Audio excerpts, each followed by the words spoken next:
Hello guys, সকাল সকাল ঘুম থেকে উঠে পড়লাম, থালা বাসনগুলো বের করলাম আর বাসি কাজ মা করে নিয়েছে। তাই আমি এখন বাসনগুলো মেজে নেব। মেজে নেওয়ার পর ব্রাশ করে চা খাওয়া দাওয়া করে স্নানটা করে ফেলবো তাড়াতাড়ি। ব্রাশ করছি দাঁড়িয়ে দাঁড়িয়ে।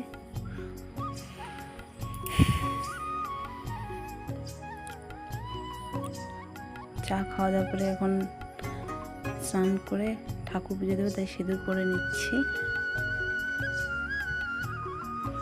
সিঁদুর পরে পূজা দেব, কারণ পুজো দেওয়ার কাজটা সকাল সকাল করলে ভালো লাগে, তাই পুজোটা আগে দিয়ে দেব।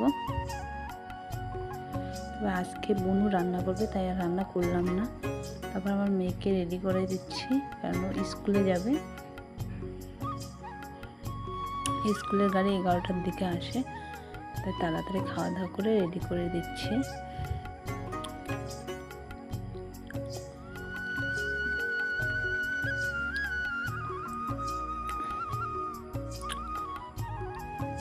তারপর ওকে খাইয়ে দিচ্ছি, না খাইয়ে দিলে তো ঠিকমতো খাবেই না, তাই জন্য খাইয়ে দিলাম। এখন প্রণাম করলো আমাকে, ঠাকুরকে প্রণাম করে চলে যাবে। যদি ভিডিওটা ভালো লাগে লাইক কমেন্ট শেয়ার করো। বাই।